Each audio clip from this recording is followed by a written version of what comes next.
Bueno, pues ya estamos enlazados y agradezco como siempre la valiosa participación de nuestro querido doc de cabecera para la consulta cátedra de hoy, mi querido doctor Frisby, que hoy lo metemos al consultorio, a la especialidad de la psiquiatría, a mi querido doctor. Pues hablando de todo esto que se viene produciendo y se viene agravando, usted sabe ahora no solo con el confinamiento, sino con la perspectiva tan oscura que hay en el mundo entero, sobre la economía, el desempleo, pues lo que viene, que va a ser un periodo pues bastante complicado y oscuro para la humanidad entera, no solo es que concluya este tema de la pandemia de alguna u otra manera, sino las consecuencias de esto que están generando en muchas personas, y me incluyo, ¿no?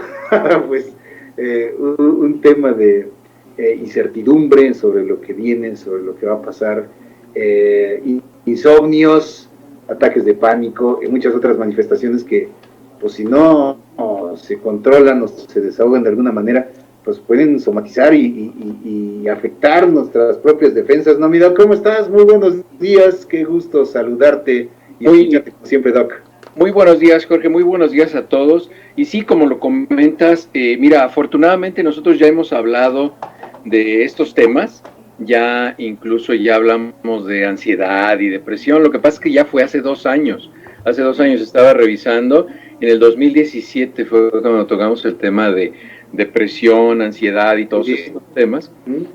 Pero ya hemos platicado de esto.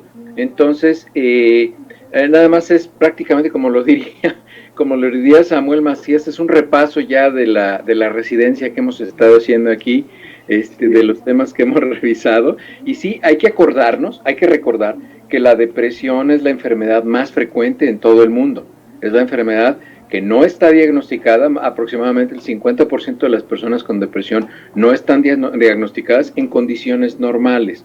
Ahora, en condiciones extraordinarias como lo estamos sucediendo, bueno, pues estas cifras lo único que hacen es que hacen más evidentes los signos. Y recuerden que los trastornos de la personalidad, los trastornos neuróticos de la personalidad más frecuentes son la ansiedad y la depresión. El trastorno de ansiedad generalizada con ataques de pánico y el trastorno depresivo son los trastornos neuróticos de la personalidad más frecuentes. Y ahora, en este momento de crisis, que lo único que hace es que viene a ser disruptivo con nuestra rutina habitual, y muchas veces con nuestra rutina habitual de vida lo que hemos estado haciendo con el paso del tiempo es que vamos haciendo actividades, vamos integrando actividades a nuestra vida que nos hacen enmascarar nuestros procesos de ansiedad y depresión que normalmente tenemos y no los vemos. Y ahora, al estar confinados, al estar encerrados en un lugar con un grupo de personas que no necesariamente es con las que más convivimos habitualmente y con las que mejor nos relacionamos, que tristemente puede ser nuestra familia, entonces en ese momento salen a flote muchas enfermedades y muchos trastornos de la personalidad, ¿no? Y la depresión y la ansiedad, pues como son los más frecuentes, pues son los que más frecuente brotan, ¿no? Entonces, hay que estar pendientes de los síntomas iniciales de depresión y no hay que menospreciarlos, y hay que recordar que estos son la tristeza, la pérdida del interés en actividades que normalmente son atractivas para nosotros. Es decir, lo que pasa es que desafortunadamente ahora, pues muchas de esas actividades que son atractivas son actividades que se realizan fuera de nuestro entorno doméstico. Entonces no las podemos realizar y esto nos genera un trastorno de ansiedad. Hay una incapacidad también para realizar actividades cotidianas por más de 2 semanas, y esto, fíjense, cuando una persona nosotros la interrogamos para ver si tiene depresión y nos dice que tiene más de 2 semanas que no realiza las actividades que normalmente realizaba, eso es un dato de depresión. Ahora los individuos están forzados a no realizar las actividades cotidianas por más de 2 semanas, por lo tanto, hay un factor externo que es la pandemia, que es una ordenanza voluntaria en la mayoría de los países, aunque hay lugares en los cuales se hace con brutalidad, pero pero habitualmente un país racional y civilizado lo va a hacer convocando o evocando la racionalidad en las personas, y por lo tanto se tiene que hacer de manera voluntaria. Entonces ahora, durante 2 semanas, las personas no pueden realizar las actividades, o más, porque ya en México creo que ya es un mes lo que se cumple, o 50 días de confinamiento. Entonces las personas están siendo forzadas, y entonces vamos a decir que las personas están siendo arrinconadas para poder manifestar qué es lo que traen mal de sus afectos. Entonces, pues hay mucha gente que se descompone muy feo, ¿no? Hay a quienes nos gusta el aislamiento, a quienes somos ermitaños, pero hay a quien no les gusta. Si no salen, se vuelven se ponen muy nerviosos, ¿no? Exacto. Entonces, hay cambios también de apetito en la persona, y los cambios de apetito, recuerden que pueden ser en 2 sentidos. Uno es hacia no comer, y el otro es hacia comer excesivamente. Entonces hay gente que baja mucho de peso, que sube mucho de peso en estos periodos. Hay alteraciones de los ciclos del sueño, porque como no tenemos una rutina disciplinada, hay alteraciones del sueño. Entonces la gente empieza a dormir por lapsos durante el día, no duerme durante la noche, se expone a fuentes de luz azul, como son las pantallas de televisión, computadoras, tabletas, teléfonos, y entonces empiezan a alterar los ciclos de vigilia-sueño, y esto causa dolor.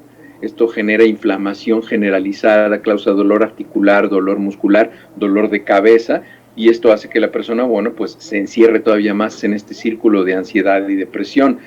Desde luego esto causa una pérdida de la capacidad de concentración, y como la gente está distraída, no interactúa de manera constructiva, y esto genera muchos más conflictos. Las personas empiezan a tener, por esta inhabilidad de estructurar una relación social constructiva, empiezan a tener sentimientos de invalidez, de culpabilidad, de inutilidad, de desesperanza, de incapacidad. O sea, se sienten seres que no valen la pena, y esto es muy, muy, muy frecuente que lleve al pensamiento autodestructivo para dañarse, a ser muy agresivo con nuestro entorno, con personas o con objetos, que es una de las manifestaciones más preocupantes. Fíjense, hay gente que dice que dale gracias a Dios que no te pego, que rompo las puertas, y que rompí la guitarra, y que rompí una ventana, y que aventé los platos. Dale gracias que hago eso y no te pego. Desafortunadamente, la destrucción de objetos para canalizar ansiedad y rabia es uno de los rasgos más inmaduros de trastornos de la personalidad. Es decir, es una persona que no es capaz ni siquiera de hablar con otra persona o de realizar una actividad positiva. Eso se llaman mecanismos de defensa inmaduros. Recuerden, ya platicamos de esto también, los mecanismos de defensa son maduros e inmaduros. Los maduros son los que nos llevan a superar la circunstancia y a construir a partir de una deficiencia emocional. Los inmaduros son los que desestructuran un modelo de interacción o convivencia positivo. Entonces, el romper cosas, el aventar cosas, el destruir objetos, el lastimar animales, eso es un dato muy preocupante, porque esa es una persona que está muy cerca de dañar a alguien y de suicidarse. Una persona que normalmente se suicida antes de eso, empezó rompiendo cosas. Entonces, porque van rompiendo y terminan rompiéndose a sí mismo. Entonces, hay que prestar atención a estos datos y hay que pedir ayuda. Creo que en la Ciudad de México o en la República Mexicana hay un número de asistencia emocional al cual la gente puede llamar las 24 horas y se les puede evitar el suicidio, y es muy importante que la gente lo tenga pendiente. En las últimas pláticas, yo creo que va a cambiar mucho, no solo México, sino el mundo. Se van a empezar a ofrecer muchos más servicios de no solo de salud en general, pero de salud mental, porque nos vamos a dar cuenta que si entramos a un momento de crisis mal preparados psicológicamente, esto nos va a hacer una crisis y va a desencadenar procesos de violencia. A mí no me sorprende que si México ya venía enrolado, envuelto en un proceso de violencia cotidiana, de violencia contra las mujeres, de feminicidios, de violencia generalizada, si ya venía dando vueltas así desde el 2009, desde la guerra contra el narcotráfico, y empezó a crecer y que nos invitó incluso a algunos a tenernos que ir de México, a mí no me sorprende nada que ahorita estén incrementando las tasas de violencia porque están encerrando a las personas en un espacio reducido y esto va a exacerbar la violencia. Yo creo que esto nos tiene que invitar a pensar y a modificar muchas cosas. Entonces, acuérdense que la depresión está muy vinculada con el suicidio. Una persona muy deprimida, como entra en un estado de que no sabe qué hacer, que no sabe cómo resolver sus problemas, se suicida. Y por favor, nunca le digan a una persona deprimida o a una persona que tiene un proceso de ansiedad que le eche ganitas, que rece o que hable con el sacerdote. No, tienen que buscar un profesional de la salud, porque eso no se resuelve echándole ganitas, ni rezando el rosario, ni yendo a misa, no. Hay que llevar una ayuda profesional y en muchos casos hay que empezar un medicamento, si no definitivamente de manera transitoria, porque muchas veces personas que desencadenan depresión en su cerebro ya no pueden recuperar ese nivel normal de norepinefrina, de serotonina, y necesitan tomar medicamento por el resto de su vida o por un tiempo muy prolongado. Entonces es muy importante. Acuérdense que antes de esta crisis ya teníamos un problema muy importante de adultos mayores de 65 años deprimidos crónicamente con un sentido de minusvalía y de desesperanza.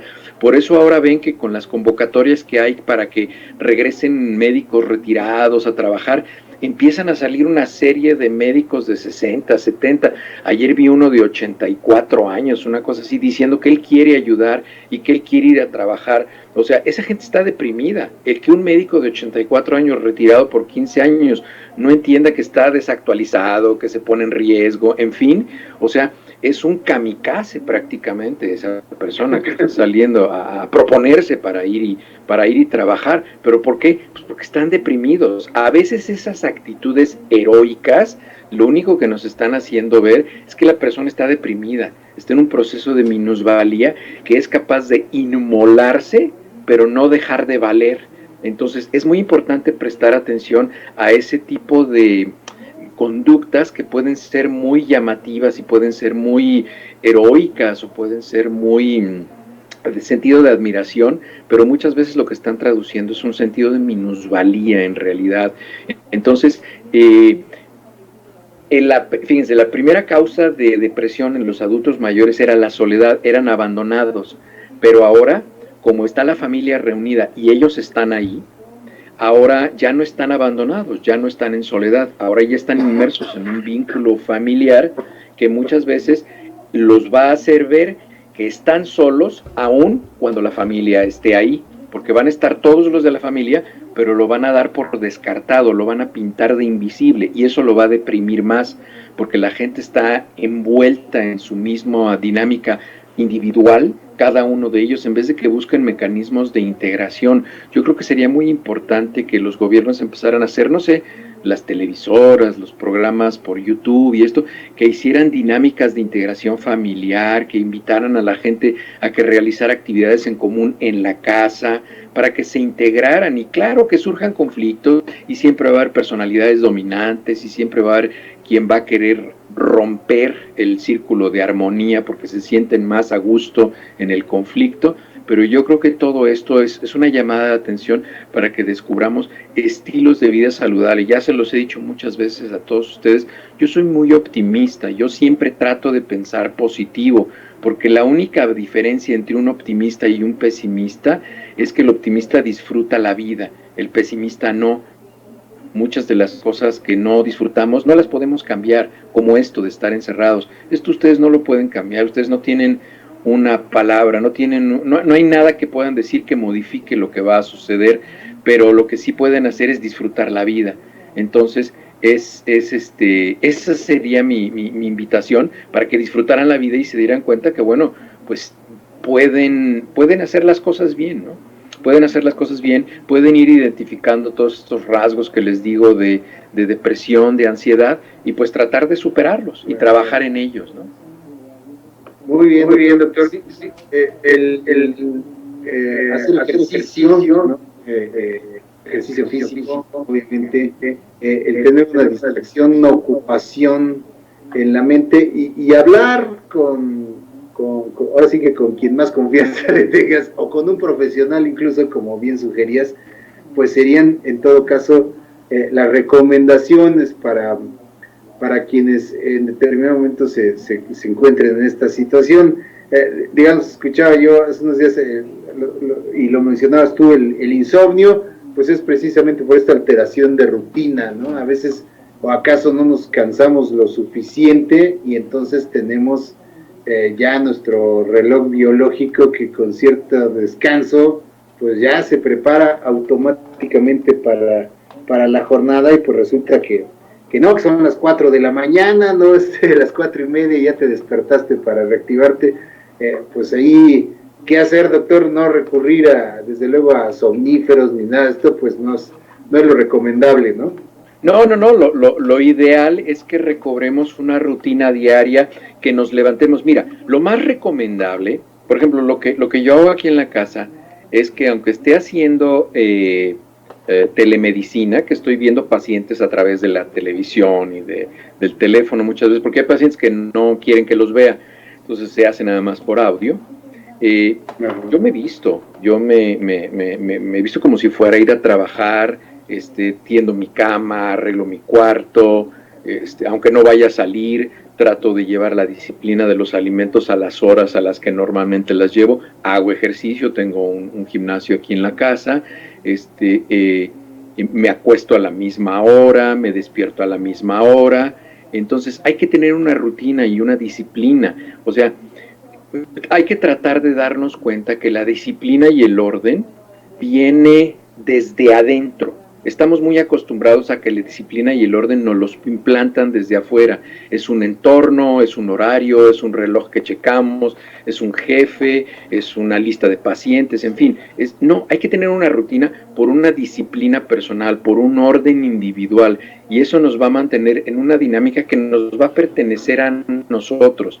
El problema que está sucediendo ahorita es que la vida habitualmente a mucha gente no le pertenece su vida, le pertenece a quien destina a qué hora tiene que llegar, a qué hora sale, a qué hora come, a qué hora hace. Entonces ahorita, como no tienen dueño, no tienen quien les diga qué es lo que tienen que hacer, descubren que ellos no son capaces de controlar su vida y eso a mucha gente le deprime, eso a mucha gente le angustia, porque nunca ha sido dueño de su vida, siempre ha tenido a alguien, y si no es el jefe, pues bueno, fue la esposa o el esposo, y ellos siempre le han dicho qué hacer, pero ahora el esposo se ha convertido en el agresor, o la esposa se ha convertido en la agresora, y entonces, pues ya no les gusta quien les controla, y entonces son conflictos muy complejos, son muy individuales, y aquí veía, por ejemplo, que escribía Ana Rock, que se siente muy sola, que está desesperada, que ya quiere salir.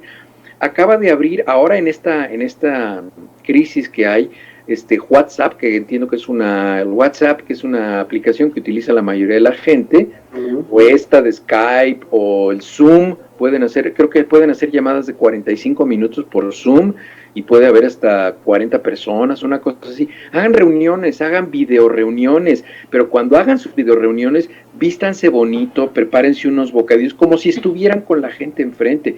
A quien le guste tomar, tómense una cerveza, un traguito de tequila o del mezcal o lo que quieran tomar, háganse una botana y platiquen, aprendan a convivir de esta manera, porque, ya se los dije, esto va a volver a suceder. Entonces, más nos vale ir aprendiendo a vivir otro estilo de vida, otra manera de vivir. Entonces, háganlo de esa manera, no se aíslen. Miren, decía Goethe, el escritor, Goethe, el que estando consigo mismo se siente solo, está en muy mala compañía. Tenemos que aprender a estar con nosotros, a querernos y a disfrutarnos, a gozarnos intelectualmente y físicamente. Entonces, es muy importante que cuando nosotros estemos felices con nosotros, vamos a poder compartir nuestra felicidad con los demás, que de preferencia sean felices. Pero si nosotros somos infelices, lo único que vamos a hacer es vamos a contribuir con nuestra infelicidad a un mundo lleno de infelicidad. Y eso pues va a llevar a broncas muy grandes. Entonces hay que tratar de amarnos y y querernos mucho. No, ya sé que no estás desesperada, Ana Rock, yo también quisiera ver a mis cuates, pues yo te entiendo, pero lo que te traté de decir, Ana Rock, es que hay otras maneras esta es una manera de convivir, el que yo lea tu mensaje y me contestes y lo platiquemos, pues me da mucho gusto, estamos interactuando y estamos conviviendo. Y ustedes... Sí, la idea de que ya todos queremos retomar, digamos, cierta normalidad, ¿no? Ya despejarnos de esta pesadumbre de tener estas limitaciones de movimiento, o de reunirnos, o de ir a ver a nuestros padres, ¿no? A reunirnos con nuestros hermanos. Ya todos queremos eso, ¿no? O sea, en ese sentido es, creo, lo que expresa Ana Rock. O sea, claro. Sí, ya tenemos ya todos esa necesidad de verle el fin a esto, ¿no? Porque aparte son plazos que se extienden, claro. Son plazos probables. Entonces, cuando no hay una certidumbre de algo, es lo que nos mete más ruido, ¿no? Justamente decir, si te dicen tal día ya se normalizan las cosas, bueno, dirás, pues de aquí a septiembre, pues órale, está lejos, pero me aguanto, ¿no? Sí, claro. Es ya una fecha fija, pero como es algo tan incierto, es lo que nos mete justamente esa incertidumbre, ese ruido, ¿no, Doc?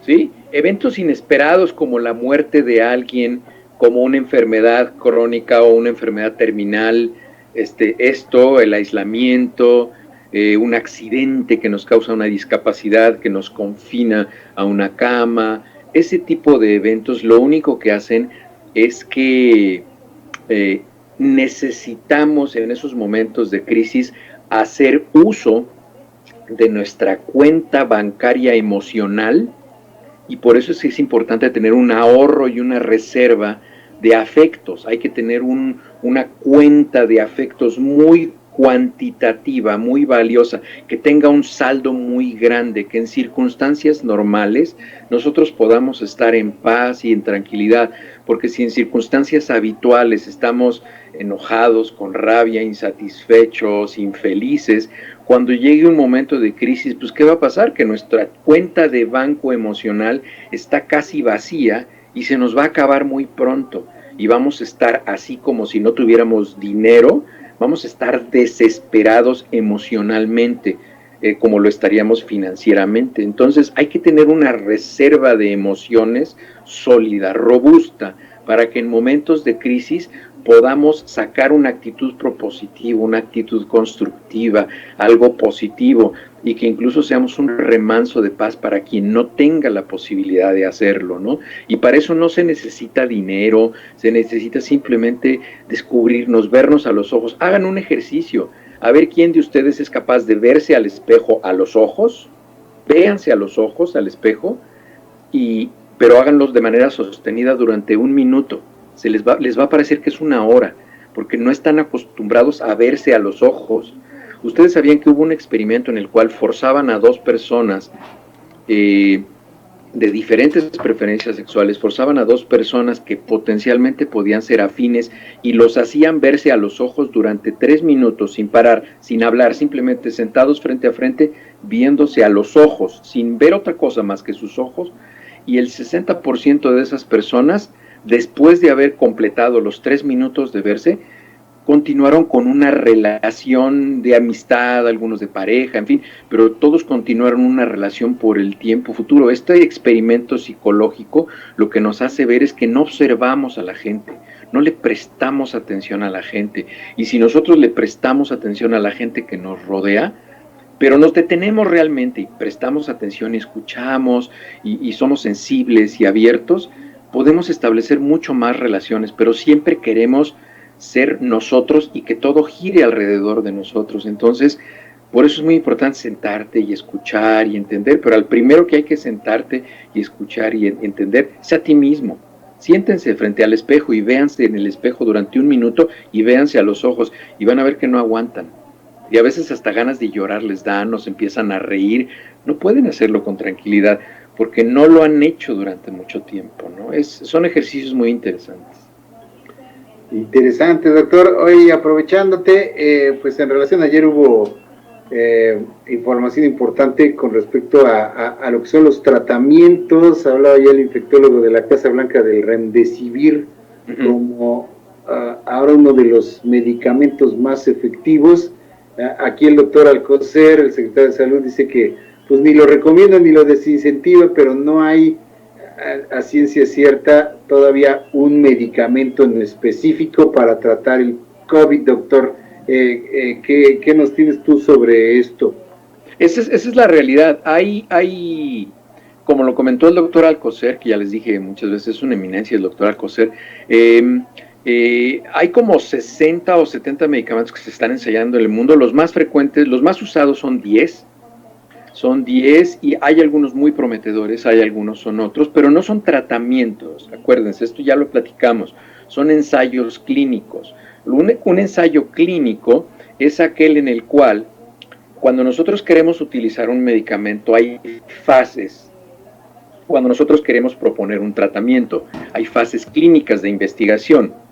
Un ensayo clínico es cuando ya se pasaron las primeras etapas de estudio farmacológico, que es cuando vemos si la sustancia no es tóxica, si no mata, cuáles son los potenciales efectos secundarios. Es decir, nosotros ya sabemos cómo se comporta tanto químicamente como biológicamente esa sustancia. Ahora queremos ver cómo se comporta en individuos enfermos, en individuos que tienen una enfermedad específica, y queremos ver cómo interactúan estas sustancias o estas intervenciones en una persona enferma. Entonces, eso es un ensayo clínico. ¿Esto qué significa? Que no es que este sea el tratamiento para esta enfermedad, no. Se está ensayando para ver si esta enfermedad responde de manera positiva y la podemos tratar con estos medicamentos. Eso es un ensayo clínico. Habitualmente eso se hace en un contexto experimental por un periodo de 12 a 18 meses. Se hacen 2 grupos control, uno con pacientes que no están enfermos, otros con los que sí están enfermos, o dos grupos de pacientes enfermos.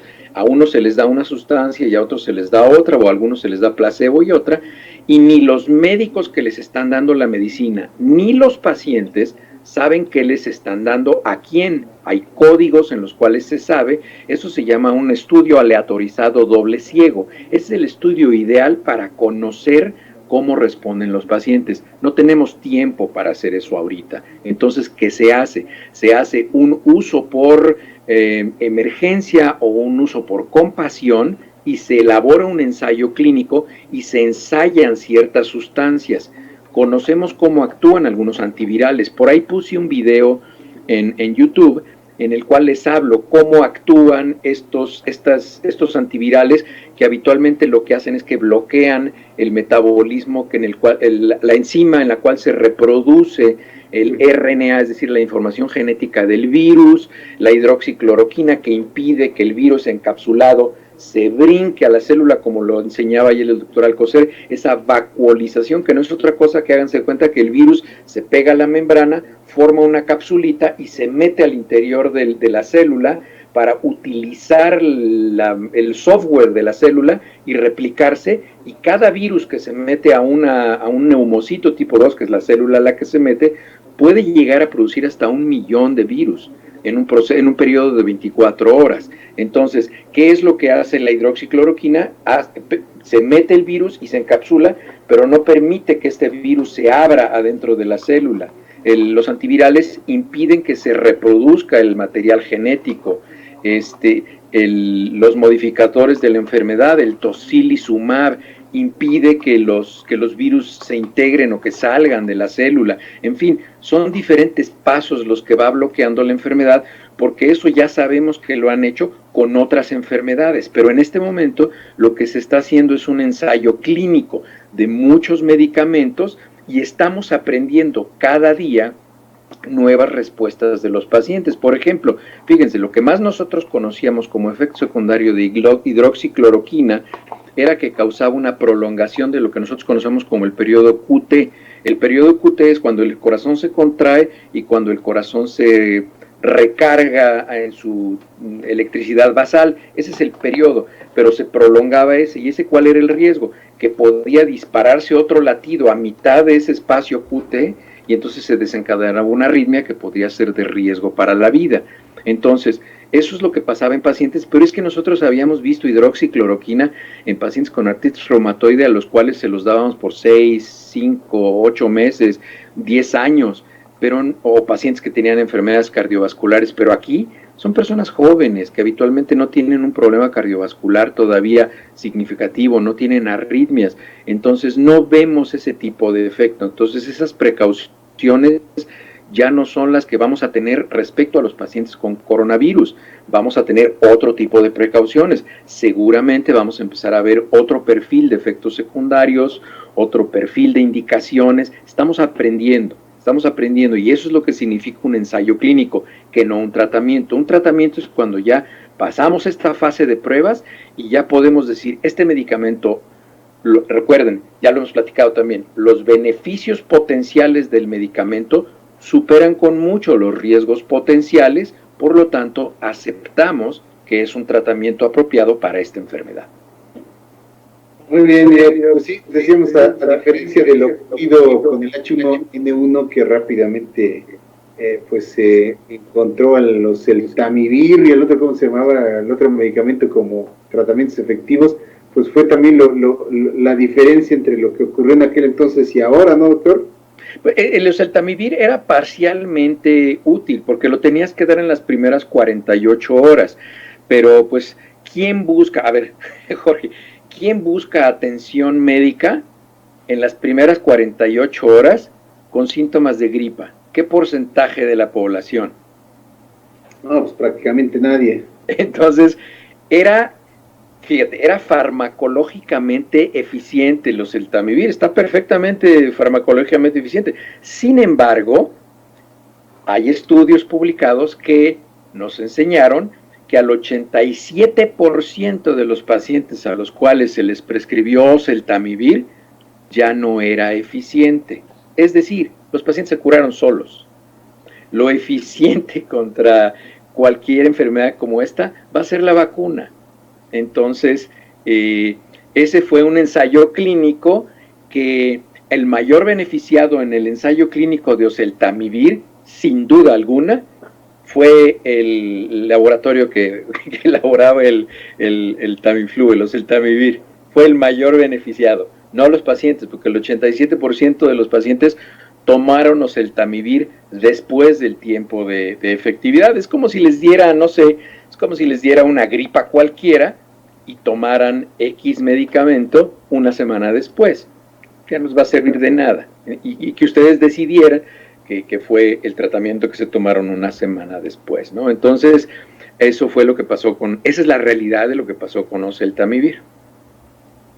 Muy bien, mi doc, pues clarísimo, gracias por este plus en el tema de hoy y gracias como siempre por esta participación tan útil para todos nosotros, mi querido doctor, pues a cuidarse y a mantener pues la sana distancia y las medidas de higiene, que es sin duda lo más efectivo hasta ahora contra este virus y contra